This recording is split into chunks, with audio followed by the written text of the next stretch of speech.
이 시간 하나님께서 우리 가운데 주시는 말씀 보겠습니다. 사도행전 12장 6절에서 12절 말씀입니다. 사도행전 12장 6절에서 12절 말씀입니다. 제가 말씀 읽겠습니다. 헤롯이 베드로를 백성들 앞에 끌어내기로 한 그 전날 밤이었다. 베드로는 두 쇠사슬에 묶여 군인 두 사람 틈에서 잠들어 있었고 문 앞에서 파수꾼들이 감옥을 지키고 있었다. 그런데 갑자기 주님의 천사가 나타나고 감방에 빛이 환히 비치었다.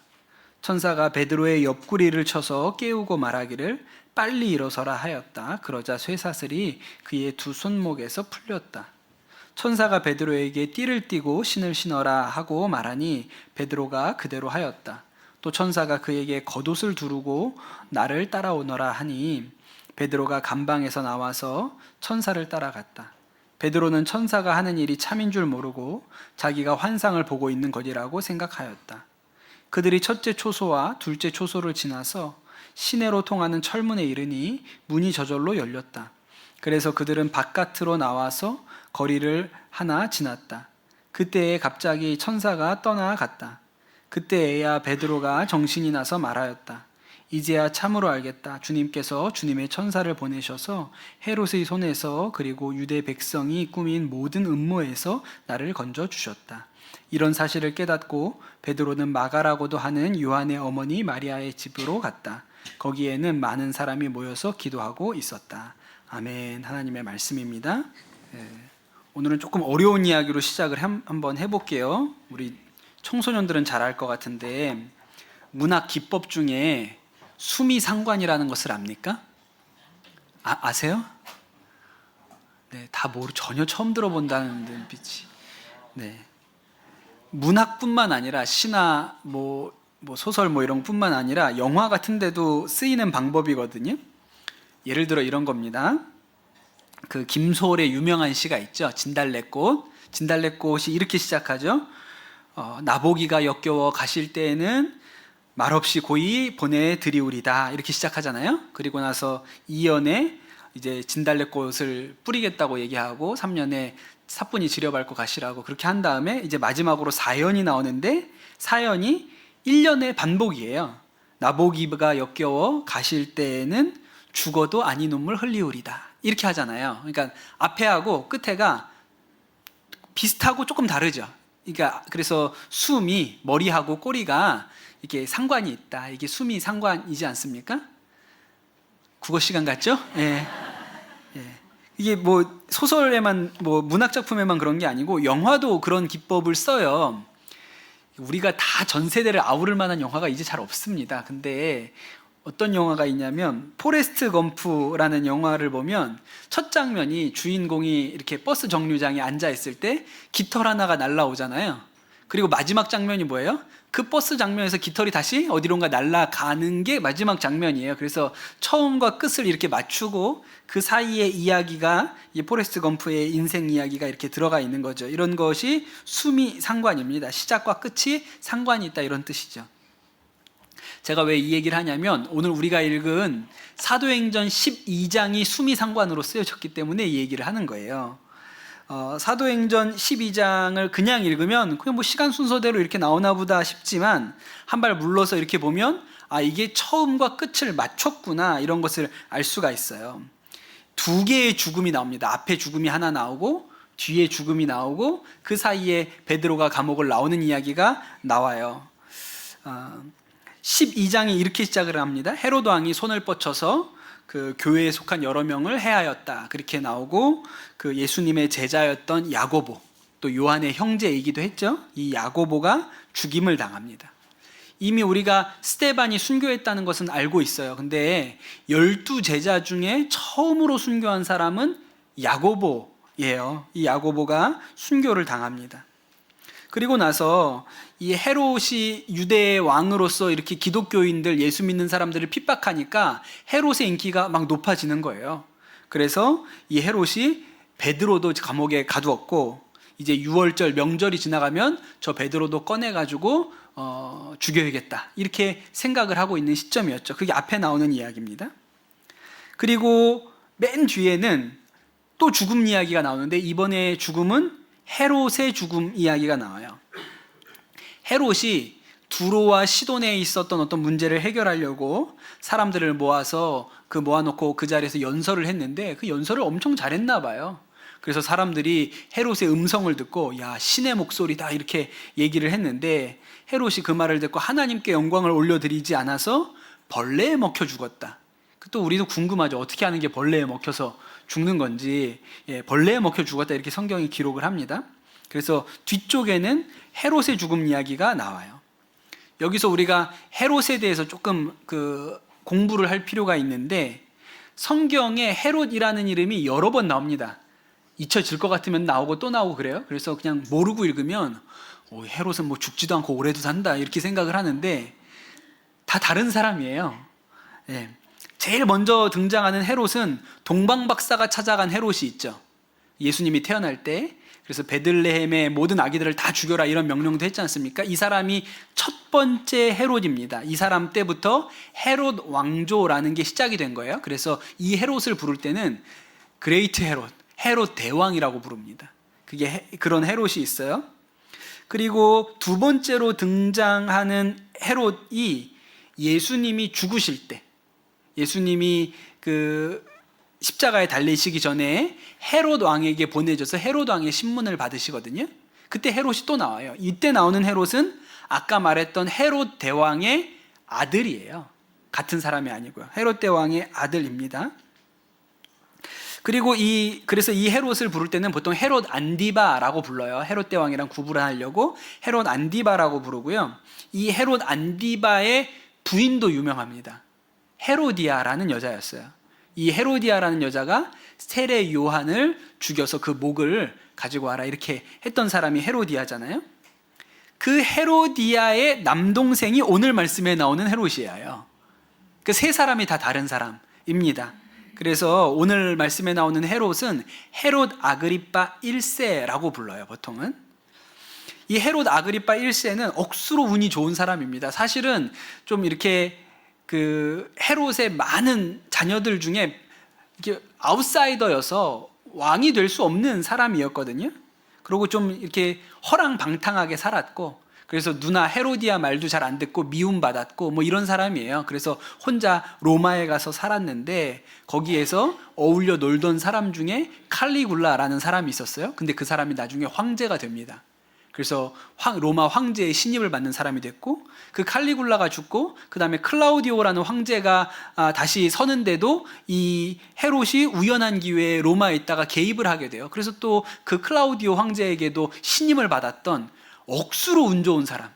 그래서 그가 유대인의 왕이 되기도 했고 엄청난 영지도 받았고, 또 그 전에 있었던 헤롯 왕들은 유대인들에게는 아주 미움을 받았습니다. 왜냐하면 가짜였거든요. 유대인도 아니고 이방 사람인데 유대인의 왕이 된 사람들이기 때문에 미움을 받았는데, 오늘 말씀에 나오는 헤롯은 유대인들도 굉장히 좋아했어요. 왜냐하면 이 헤롯의 어머니는 유다 왕국의 공주였기 때문에 유다 사람들도 이 헤롯은 유대인의 피가 섞였다 이렇게 생각하기도 하고, 그가 또 유대인들이 좋아할 만한 정책을 많이 폈습니다. 그래서 아까 얘기한 것처럼 야고보도 죽이고 베드로도 죽일 생각을 했던 것도 유대인들에게 인기를 얻기 위해서 그랬던 것이죠. 그런데 요세푸스가 쓴 역사서를 읽어보면 이 헤롯이 아까 말했던 것처럼 사람들을 모아놓은 자리에서 연설을 하다가 복통을 호소하면서 쓰러져서 그 자리에서 죽었다고 나와요. 그래서 그것을 성경에서는 벌레에 먹혀서 죽었다 뭐 이렇게 표현을 한 것이죠.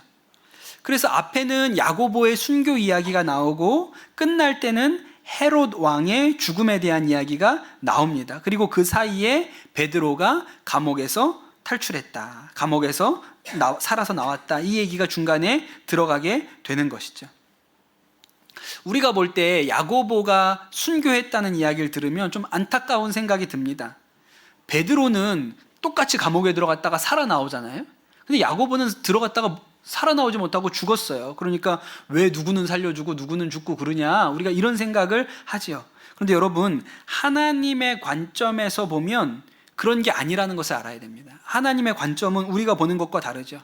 하나님 관점에서 볼 때 야고보는 아주 영광스러운 죽음을 맞은 거예요. 믿음 안에서 죽었으니까요. 그냥 우리 생각에는, 우리 인간적인 생각에는 오래 살면 좋은 것이라고 생각을 합니다. 근데 꼭 그렇지가 않죠. 구약 성경을 보면 요시아라는 아주 훌륭한 왕이 있습니다. 그가 어려서부터 하나님을 찾았고 또 온 이 유다를 하나님의 뜻대로 이끌어가려고 노력한 사람인데, 그가 39살에 전쟁에 나갔다가 죽어요. 그의 할아버지 므낫세는 굉장히 악한 왕이었는데 천수를 누리고 죽거든요. 근데 요시아는 진짜 훌륭한 사람인데도 불구하고 일찍 죽습니다. 그럼 우리는 야, 왜 이런 일이 생기나? 하나님이 왜 이렇게 훌륭한 사람을 일찍 데려가시는 거야? 이렇게 생각을 하지 않습니까? 그런데 사실 이 요시아가 죽고 나서 유다는 멸망의 길로 갑니다. 바벨론이 쳐들어오고 예루살렘이 불타고 이런 일들이 생기거든요. 하나님 편에서 생각을 해보면 사랑하는 요시아에게는 유다의 멸망을 보여주고 싶지가 않은 거예요. 네, 좋은 것만 보고 부름받아 가는 게 요시아한테 훨씬 좋은 거라고 생각하시니까 요시아는 빨리 데리고 가신 것이죠. 그러니 여러분, 오래 사는 것이 꼭 축복이 아니고 일찍 죽는 것이라고, 불행한 것이라고 볼 수가 없습니다. 그게 하나님의 관점에서 완전히 다른 것이죠. 그 오늘 말씀에 앞에 나오는 야고보의 순교는 아주 영광스러운 죽음이고, 헤롯의 죽음은 죄를 짓고 심판을 받은 것이죠. 이스라엘의 왕으로서 부족함이 없고 그렇게 칭송을 받았고 백성들로부터도 사랑을 받았지만 그가 하루아침에 심판을 받아서 죽게 됩니다. 그리고 이 영광스러운 야고보의 죽음과 또 그 멸망의 심판을 받은 헤롯의 죽음 사이에 베드로가 감옥에서 나오는 이야기가 들어가 있어요.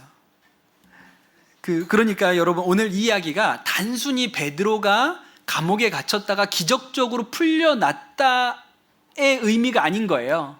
그 앞뒤로 한 사람은 영광스러운 죽음을 맞았고 한 사람은 심판을 받는 죽음으로 세상을 끝났습니다. 그런데 그 사이에 베드로가 그 감옥에서 이렇게 나오게 된 이야기가 있는 거예요. 이 이야기는 이 영광스러운 죽음과 비극적인 죽음 사이에 우리가 어떤 길을 가야 하는지를 알려주기 위해서 일부러 이런 식의 편집을 한 것이죠. 목사들 사이에 하는 이야기 중에 어떤 얘기가 있냐면, 이건 다른 데서는 이런 말을 안 쓰는데 목사들끼리만 쓰는 표현 중에 무흠하게라는 표현이 있습니다. 무흠하게. 그런 거 들어보셨어요? 그러니까 이건 진짜 목사들만 쓰는 거예요. 무흠하게는 흠 없이 했다, 이런 뜻이에요. 무흠하게.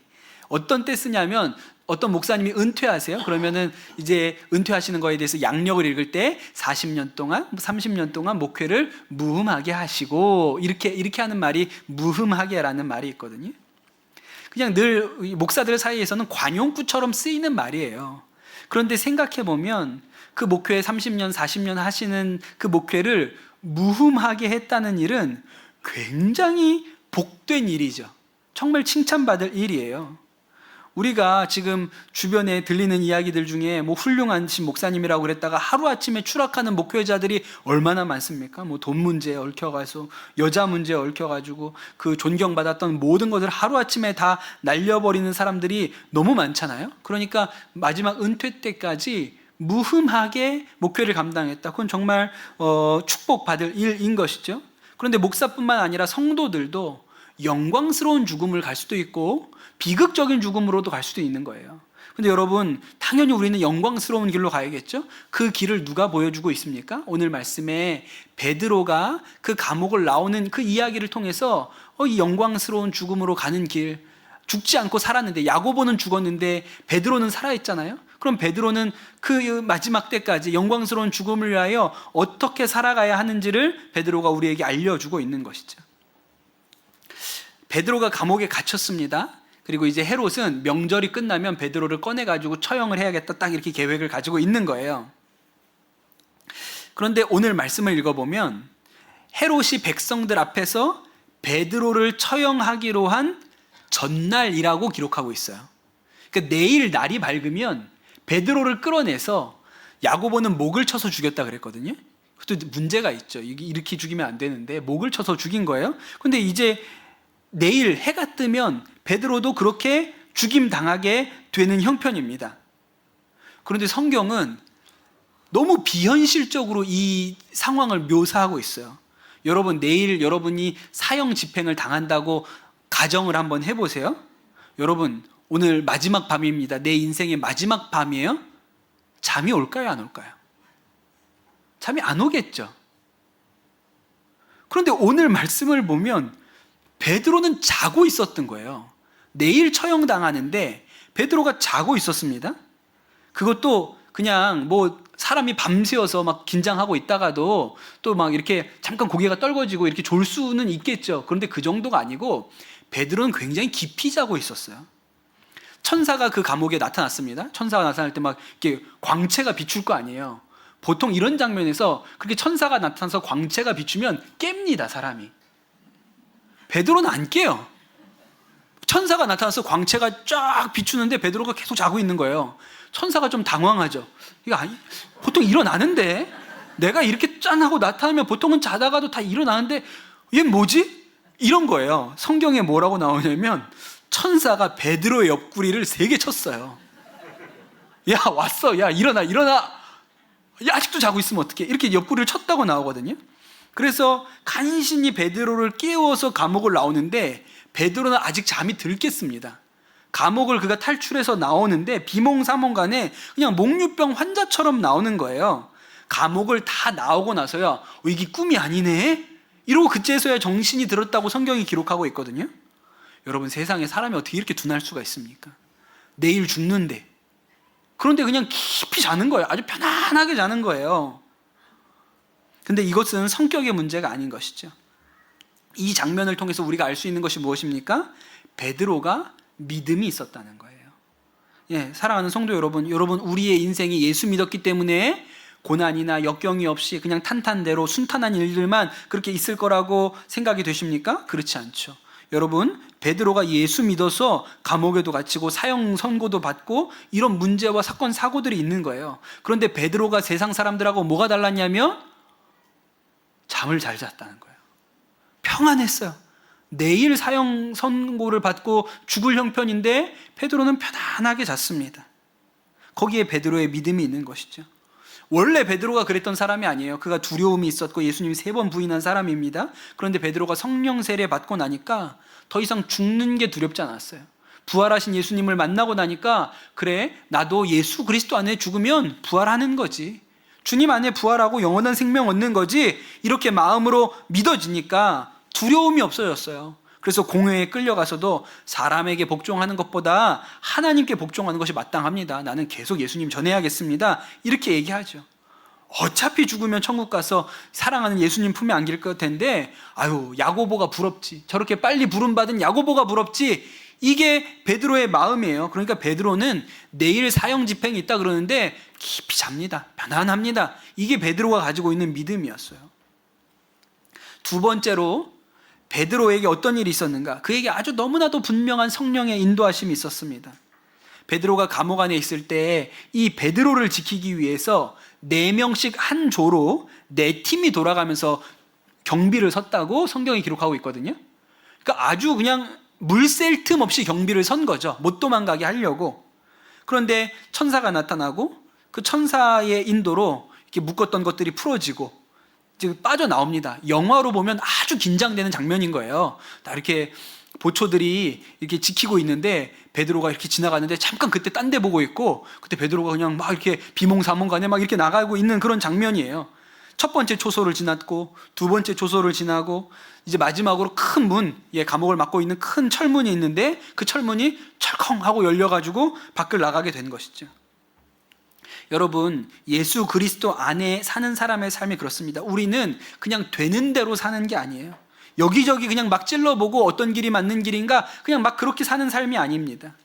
이스라엘 사람들이 광야에서, 애굽을 나와서 광야에서 그냥 온갖 곳을 헤매고 다니다가 들쑤시고 다니다가 40년 동안 여기저기 헤매다가 어느 날 갑자기 가나안 땅에 들어간 게 아니고 구름 기둥과 불 기둥으로 하나님의 정확한 인도하심이 그들의 삶 가운데 있었다는 것을 알아야 합니다. 우리도 마찬가지죠.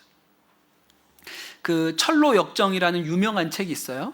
성경 다음으로 많이 팔렸다고 뭐 그런 얘기도 하는데, 존 버년이라는 영국 목사님이 쓴 책입니다. 당시에 영국은 영국 국왕이 국교회의 수장이었어요. 그리고 영국에서는 국교회를 따라야 된다. 그러니까 영국 국교회, 영국의 교회를 따라야 된다 그랬는데 일부 신앙인들이 영국 국교회에 들어가지 않고 자기들 나름대로의 교회를 형성했습니다. 존 버년 목사님도 그런 사람이었어요. 그래서 그게 문제가 되어서 감옥에 갇혔거든요. 그런데 이분이 너무 훌륭한 분이에요. 간수가 보고 감옥에 있는 사람들이 봐도 이분은 감옥에 올 사람도 아니고 지은 죄가 있는 것도 아니고 뭐 너무 훌륭한 분인데 감옥에 있는 거예요. 그래서 간수가 이 존 보년 목사님에게 얘기를 합니다. 목사님, 제가 배려를 좀 해드릴 테니까 집에 가서 목욕도 하고 옷도 갈아입으시고 가족도 만나고 식사하고 오십시오. 제가 목사님 보내드려도 목사님 도망 안 가실 거잖아요. 제가 봐도 목사님 도망가실 분이 아니니까 그냥 가서 하루 가족들하고 좀 쉬다가 들어오세요. 제가 배려를 좀 해드릴게요. 그렇게 간수가 호의를 베푼 거예요. 그래서 고맙다고 인사를 하고 이 존 보년 목사님이 나왔습니다. 근데 잠시 후에 다시 감옥으로 돌아왔어요. 그래서 아니 목사님 오늘 하루 좀 갔다 오시라니까 왜 돌아오신 거예요? 그랬더니 존 보년 목사님이 하시는 게 내가 가고 있었는데 마음속에 주의 음성이 돌아가라, 돌아가라, 집으로 가지 말고 감옥으로 돌아가라는 말씀이 있어서 돌아왔다는 거예요. 그러니까 참 이 간수가 볼 때는 참 이 사람이 새가슴이구나. 그렇게 내가 보내줬는데도 불구하고 겁이 나가지고 가지도 못하고 돌아왔구나 이렇게 생각을 했는데 1시간쯤 지나서 국왕이 이 감옥으로 찾아옵니다. 존 버년이 잘 있는지를 확인하기 위해서 국왕이 감옥에 방문을 한 거예요. 만약에 그 시간에 존 버년이 그 감옥 안에 없었으면 존 버년도 죽고 간수장도 목이 날아갔겠죠. 왕이 돌아가고 나서 간수장이 와가지고 이야기하기를, 이 간수가 와서 얘기하기를 목사님 고맙습니다. 목사님이 나가셨더라면 내 목이 날아갈 뻔했는데 제가 이제는 목사님한테 언제 가시라 오시라 말씀드리지 않을 테니 목사님 그냥 성령을 따라서 하십시오. 집에 가셔도 되고 오셔도 됩니다. 그냥 성령을 따라 하십시오. 그렇게 얘기했다는 거예요. 그런데 여러분 믿는 우리의 삶이 그렇습니다. 우리는 그냥 아무데나 들쑤시고 여긴지 저긴지 모르고 다니는 사람들이 아니라 성령의 인도하심을 따라가는 사람들이에요. 이번 여름에 우리 청소년들 또 우리 청년들이 원주 신림이라는 곳에 갑니다. 우리 청소년들은 신림에 있는 그 마을에 가서 마을 어른들 이렇게 전도하고 이런 일을 할 거고요. 우리 청년들은 신림에 가서 거지 순례를 할 계획을 가지고 있어요. 제가 청소년들 이렇게 사역하면서 거지 순례를 많이 보내봤거든요. 예, 진짜 잘 곳도 없고 먹을 것도 없는 거예요. 24시간 동안 성령의 인도하심을 따라갑니다. 처음에 그냥 아무도 모르는 장소에 내려줘요. 그리고 기도하라. 왼쪽으로 갈지 오른쪽으로 갈지 앞으로 갈지 뒤로 갈지 기도해서 정해라. 그렇게 이야기를 합니다. 한 번은 한 팀을 거지 순례로 내보냈는데 이 아이들이 밤 10시 가까이 됐는데 아직 잘 곳을 구하지 못했다. 그래서 그냥 정처 없이 걷고 있다. 이런 소식을 들었어요. 그 얘기를 이제 본부에서 듣고 나니까 빨리 차를 보내가지고 다 데리고 옵시다. 뭐 그렇게 얘기하시는 분이 있었는데 제가 조금만 더 기다려보자고. 지금 데리고 오면 성령의 역사하심에 대해서 아이들이 믿는 게 어렵지 않느냐. 분명히 하나님이 인도하실 때가 있으니까 조금만 더 기다려보자고. 그렇게 이야기를 했던 적이 있습니다. 그리고 1시간쯤 지났는데 우리 잘 곳이 생겼다고 그렇게 연락이 왔어요. 무슨 일이 있었냐면 우리 거지 순례팀이 어떤 교회에 방문을 했다는 거예요. 그런데 그 교회에서 재워줄 수도 있을 것 같았는데 결국은 여기서는 안 된다고 그렇게 얘기를 해서 그 교회를 나와서 다른 잘 곳을 찾아서 그냥 길을 가고 있었어요. 그런데 잠시 후에 그 교회 사모님이 차를 타고 급히 이 아이들을 동네방네 찾다가 발견해서 우리 교회로 다시 가자. 그래서 데리고 가셨다는 거예요. 그러니까 이 사모님 마음속에 그렇게 우리 교회는 잘만한 환경은 아닌데 딴 데를 좀 찾아봐야 될 것 같아. 그러고 돌려보내고 나서 내내 마음이 좀 불편하시고 괴로우셨던 모양이에요. 그래서 나중에 밤늦게라도 데리고 와야지 그러고 찾아 나서셨는데 만나서 애들을 데리고 왔다고 나중에 자초지정을 들어보니까 그렇더라고요. 그 시간 동안에 우리 아이들은 우리 본부에서는 우리 중보기도팀은 열심히 기도를 하고 있었던 거죠. 근데 하나님의 인도하심이 있는 거예요. 제가 왜 이런 형태의 수련회를 우리 청소년들, 청년들에게 도전하냐면 인도하심이 있으니까. 그냥 하나님이 우리를 내버려 두신 것이 아니고 하나님이 예비하시고 작정하신 곳이 있어요. 그것을 따라가는 것이 우리의 삶입니다. 그것을 맛보게 해주려고 하는 것이죠. 세 번째는 이 모든 일이 기도하는 가운데 있었다는 거예요. 그렇게 먼저는 야고보가 순교를 하고 두 번째는 베드로가 잡혀갔습니다. 그러니 교회는 난리가 난 거죠.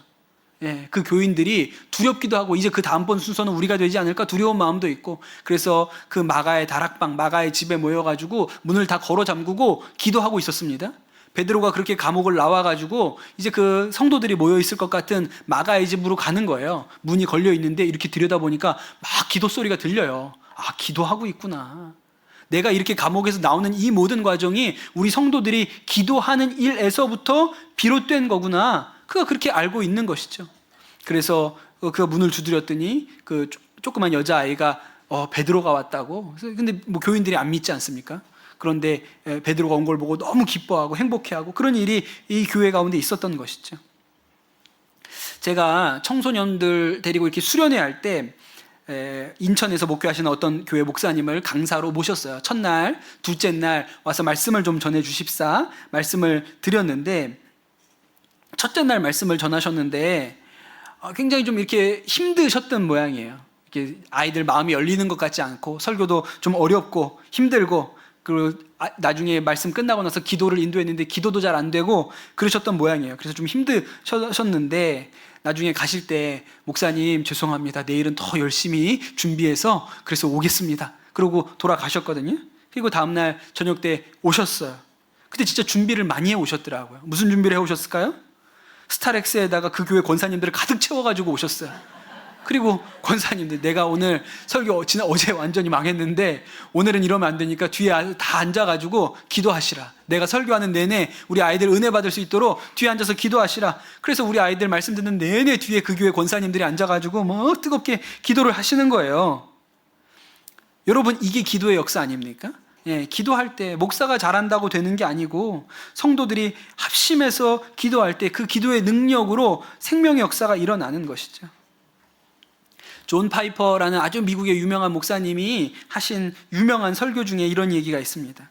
그때 마침 아마 아프리카에서 선교 사역을 하던 80대의 여자 선교사님 두 분이 교통사고로 목숨을 잃으셨어요. 이 자동차에 브레이크가 망가져서 절벽으로 차가 굴러 떨어져서 80대의 두 여자 선교사님이 목숨을 잃었습니다. 그러면서 이 얘기를 존 파이퍼 목사님이 언급하시면서 세상 사람들이 이 일을 듣고 비극적인 죽음이라고 말합니다. 너무 안타깝다. 비극적인 죽음이라고 말합니다. 그러나 여러분, 이것은 비극적인 죽음이 아닙니다. 평생을 예수 그리스도의 이름으로 병자와 가난한 이들을 위해서 일생을 바치고 하나님 앞에 부름받았는데 어찌하여 이 인생을 비극적이라고 말합니까? 그것은 결코 비극적인 죽음이 아닙니다. 그렇게 얘기를 하셨어요. 그리고 나서 하시는 이야기가, 내가 여러분에게 비극적인 삶이 무엇인지를 알려드리겠습니다. 그렇게 얘기하시고 리더스 다이제스트에 나오는 기사 하나를 읽어주셨죠.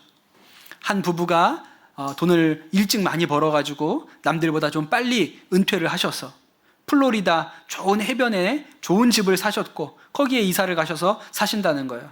여유가 있어서 어떤 날은 보트를 타고 어떤 날은 소프트볼을 하고 또 가끔은 해변에 나가서 아주 특이한 조개 껍질을 줍는 그런 인생을 노년을 보내고 있다. 그런 리더스 다이제스트의 기사를 읽으셨어요. 그리고 이렇게 얘기했습니다. 여러분, 이렇게 사는 것이 비극적인 인생입니다. 미국에서는 이러한 삶을 아메리칸 드림이라고 말합니다. 그러나 나중에 여러분이 하나님 앞에 가서 좋은 집, 좋은 차, 좋은 직장, 그리고 이 희귀한 조개 껍질을 자랑할 수 있을 거라고 생각하십니까? 이렇게 사는 것이 비극적인 것입니다. 그렇게 하신 유명한 설교가 있어요. 우리도 똑같은 것이죠. 우리가 야고보의 죽음과 헤롯의 죽음 사이를 살아가고 있는 거예요. 예, 우리가 영광스러운 죽음과 비극적인 죽음의 사이를 살아가고 있는 것이죠.